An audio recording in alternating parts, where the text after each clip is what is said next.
안녕하세요. 일단 영상 제목이 좀 자극적이죠. 무리를 일으켜서 죄송합니다. 유튜브를 한다니까 주변에서 이런저런 조언들을 주시고 있는데 일단 제목으로 이목을 끌어야 된다고 하셔서 약간 무리해봤습니다. 며칠 전에 인스타그램 통해서 유튜브 컨텐츠를 뭘 할지를 질문을 드렸는데 다 답장을 드리진 못했지만 400개가 넘는 리스폰스가 왔고 정말 다양한 소재를 말씀해 주셨어요. 이 자리를 빌어 감사 말씀을 드리고 그 중에 가장 많은 요청이 있었던 걸 꼽자면 단연 공부 얘기예요. 그리고 유튜브에도 영상마다 애널리틱스 기능이 있던데 비록 제가 아직 2개밖에 안 올리긴 했지만 한 연령대가 아직 학생, 고등학생이나 대학생 또는 그 또래이신 분들이 많으신 것 같아서 재밌는 내용일 것 같아 오늘은 아직 그래도 우리 입시에서 메인 제도 중에 하나인 수능에 대해서 얘기해 보려고 합니다. 제가 수능 본 지도 이제 10년이 다 돼가서 수능이 아직 있는 거 맞죠?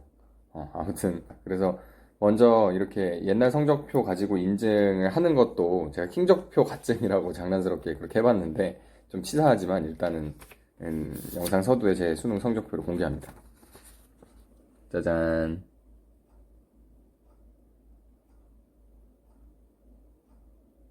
네, 그렇습니다. 2010 학년도 대학 수학능력평가 성적표고 뭐 보시면 아시겠지만 원점수는 안 나오고 백분위랑 표준점수만 이렇게 쭉 나오네요.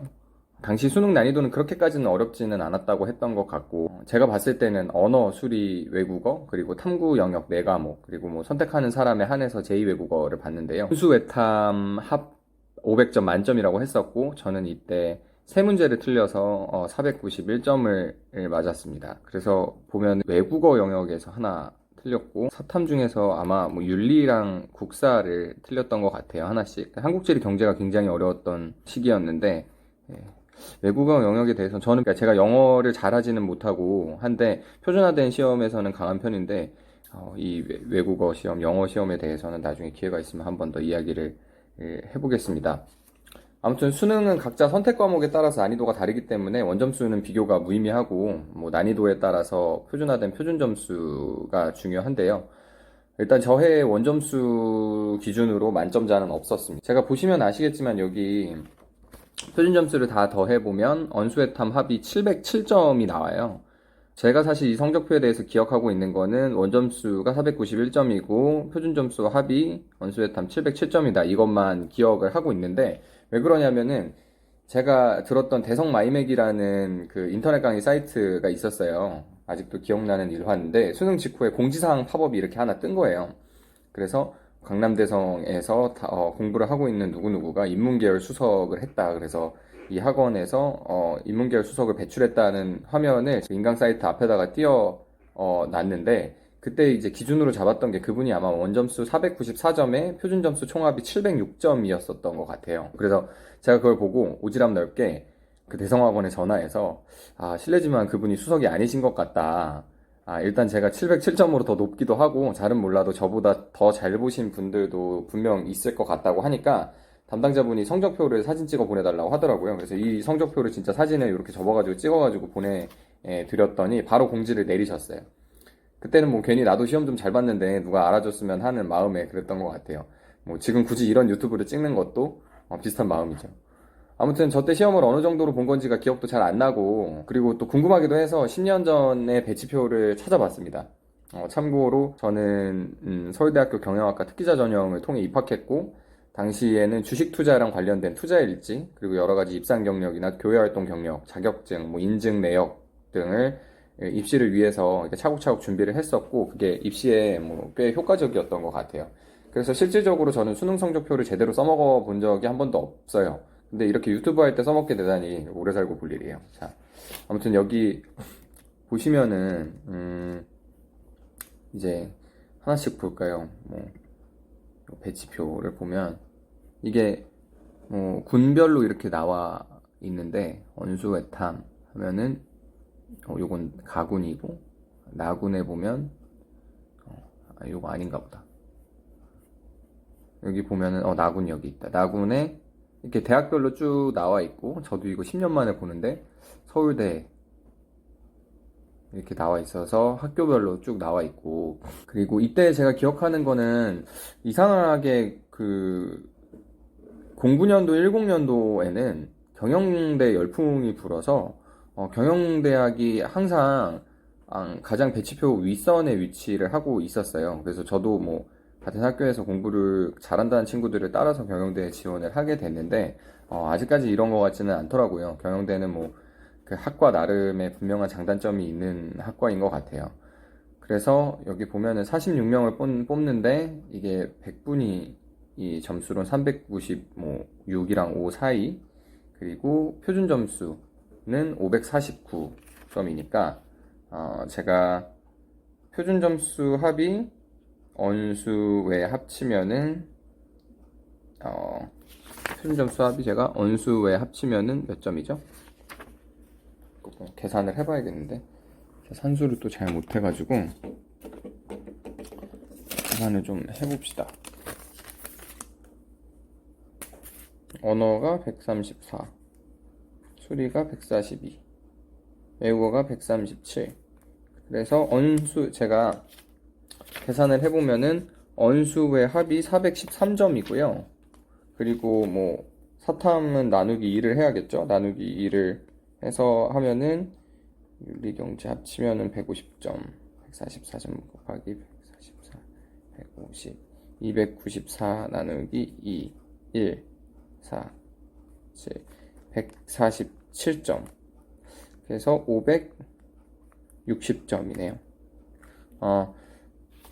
이 성적표 가지고 계산을 해봤더니 제가 언수의 합이 413점, 그리고 사탐 표준 점수를 다 더하고 나누기 2를 해봤더니 147점이 나와서 560점이네요. 560점. 그래서 이 배치표 기준으로 하면은 이 배치표 기준의 그 표준 점수 기준이 553점까지 있거든요. 그러니까 560점이면은 아마 이 배치표를 이제 뚫고 나가는 그런 흐뭇한 점수였던 것 같아요. 다시 한번 계산해보지. 이렇게 높았나? 276, 270, 376, 294, 147.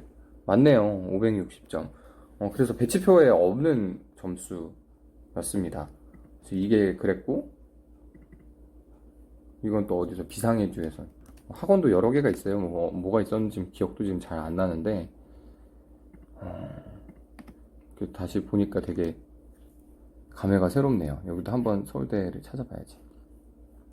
여기는 나군에 제일 먼저 있었고, 여기는 548점까지 있네요. 표준 점수가. 그래서 여기도 보면 경영대가 제일 위에 올라와 있어요. 이게 아마 지금은 경제학과가 제일 좋지 않나 싶은데, 저는 사실 수학을 잘 못하는 편이라서 경제학과는 아마 갔었으면 고생을 좀 많이 하지 않았을까 싶고, 이거는 다른 거구나. 보기 힘들게 돼 있으니까. 그리고 요거는 UA 중앙에서 나온 거네요. 인문계 나군 성적표고, 여기도 서울대 나와 있고, 경영대 51명 뽑는데 551짜리.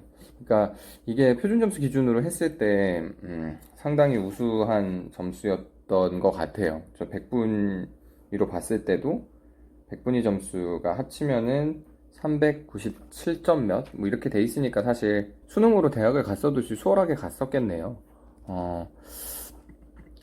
그리고 그때 기준으로 뭐 아무튼 그렇습니다. 그래서 배치표 상으로 점수가 꽤 많이 남는 점수였었던 것 같고요.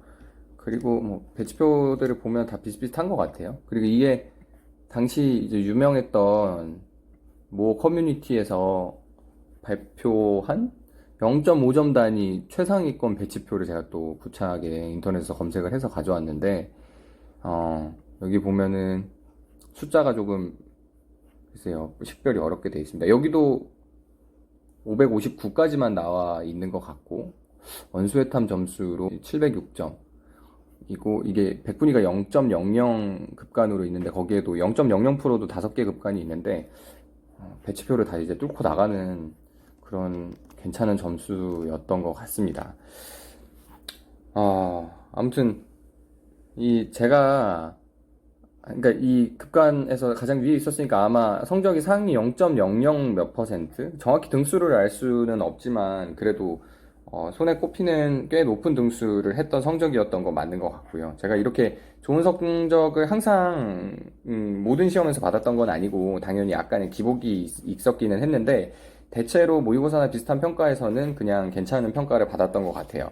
고2 때 수능이랑 비슷한 시기에 봤던 모의평가 시험 성적표도 있길래 이게 딱 그 1년 전에 실시됐던 시험이거든요. 그것도 가져왔는데 그때 기준으로 비슷한 성적을 받았던 것 같고 성적표가 좀 커서 이렇게 깔끔하게 보여드리면 그때 기준으로는 이게 몇 점이야? 2, 5, 8 그래서 이거는 뭐 490점을 넘지는 못했는데 시험이 이때는 뭐 공부도 학생들이 공부 자체가 덜 돼 있고 해서 한 480점대만 맞아도 좋은 성적을 받을 수 있었던 때였던 것 같고요. 그래서 이게 제가 보여드리고 싶었던 게 그래서 언수회탐 부분을 보시면은 백분위가 100.00 그러니까 상위 이게 반올림을 하는 걸로 알고 있는데 상위 0.01% 아니면 0.005%보다 안쪽이면은 이렇게 100.00이라는 숫자가 딱 뜹니다. 괜히 성적표를 가지고 한번 자랑을 해봤고요. 그래서 이런 시험들 열심히 준비하기도 했고 재밌게 공부하기도 했었는데 제가 비록 요새는 공부를 많이 설렁설렁 하지만 시험에 대한 얘기를 좀 해보자면 대학 수학 능력 시험은 확실히 다른 시험들이랑 많이 다른 것 같아요. 성격 자체가 좀 다른 부분이 교육청 모의고사라고 불리는 교육청 연합 학력 평가 뭐 아니면은 뭐 다른 류의 사설 평가 문제랑 교육과정 평가원의 이 수능 문제 혹은 모의고사 문제는 확실히 다르거든요. 이건 여느 입시 강사분들도 많이 얘기를 해주실 것 같은데 대학 수능 시험은 많은 케이스를 풀어보거나 다뤄봐서 그 루틴을 익히는 것보다는 꾀를 부리고 머리를 굴리는 좀 다르게 표현하면 손은 게으르게 하고 생각을 많이 할수록 유리한 시험인 것 같아요.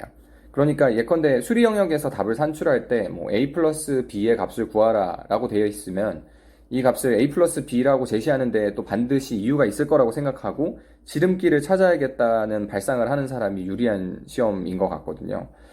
이게 문제 하나하나에 대해서 출제위원들이 또 고심하고 고심한 끝에 내는 문제고 그리고 예산이랑 시간이 많이 투입되는 최고의 평가 문제다 보니까 무책임하고 랜덤하게 문제를 내는 경우가 뭐 극히 적고 그래서 푸는 입장에서도 문제 하나하나가 상당히 완결성이 있고 균형감 있게 출제가 되고 이 문제가 평가하려는 개념이 내가 고등학교에서 배운 것 중 반드시 대응되는 것이 있을 수밖에 없어요.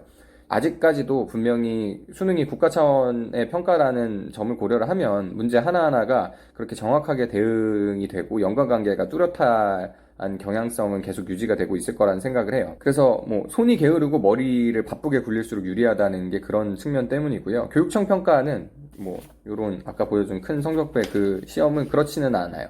여러 케이스를 많이 겪어보지 않으면 절대 접근할 수 없는 문제들이 가끔 나오고 그래서 그 풀이법을 외우고 비슷한 사례에 대입하는 연습을 계속 반복적으로 했을 때의 퍼포먼스가 나오는 문제들의 비중이 높다면 수능이나 아니면 평가원 모의고사 문제들은 옛날에 출제되었던 아주 어려운 사례들을 다시 똑같은 모양새로 구현하기보다는 정교하게 그 작용 국면을 바꾸지만 핵심적인 아이디어는 평가를 할 수 있게 하기 때문에 문제를 보고 이게 뭘 묻는 문제인가 생각이 빨리 움직여서 그 핵심을 파악하는 게 중요하죠. 그래서 수능에서 한 가지 팁은 뭔가 연필을 가지고 손으로 풀려고 하지 말고 문제를 처음부터 끝까지 읽고 머릿속으로 문제 해결법이나 실마리를 먼저 찾은 다음에 그 로직에 따라서 문제풀이를 시작하는 게 중요한 것 같아요. 제 경험상 대부분의 시험들이 이렇게 하면은 더 좋은 결과가 있기는 한데 문제은행식 시험이나 아니면 뭐 많은 종류의 예컨대 국가공인 자격증 시험 그리고 다른 유형화된 시험 뭐 그중에서 특히 시간에 쫓기는 시험은 그냥 정신없이 풀이부터 시작해야 될 수도 있죠. 근데 수능은 출제 이념 자체가 뭐 시험 범위도 결코 뭐 적다고 볼 수 없겠지만 그거를 이해하는지를 보는 시험이고 뭐 단순히 외워서 풀 수 있는 문제를 내려고 하지 않으려다 보니까 생각하는 연습을 하는 게 중요한 것 같아요. 그렇다고 문제를 앞에서 두고 뭐 사색하거나 아니면 여러 가지 상상의 나래를 펼치면 안 되고 문제 해결의 중요한 연역적인 사고를 계속 연습을 하는 거죠. 이 문제를 보니 이러이런 것들을 제시해주고 있고 이건 이 개념을 물어보는 것 같다. 그래서 이 개념을 대입하면 이런 답이 나온다. 이런 추론 과정을 계속 연습하는 과정이라고 보시면 될 것 같아요.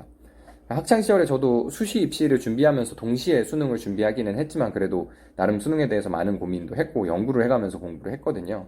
제가 입학할 때가 이제 막 입학사정관제라는 단어가 생기면서 현재 그 학종이라고 하나요? 그런 류의 것들이 막 생길 때였어요. 그래서 막상 그걸 가지고 합격을 하니까 수능 준비한 게 좀 허탈하기도 하고 했었는데 이렇게 늦게나마 자랑할 일도 생기고 뭔가 제가 공부 얘기를 하는데 신뢰감을 줄 수 있어서 유용하네요.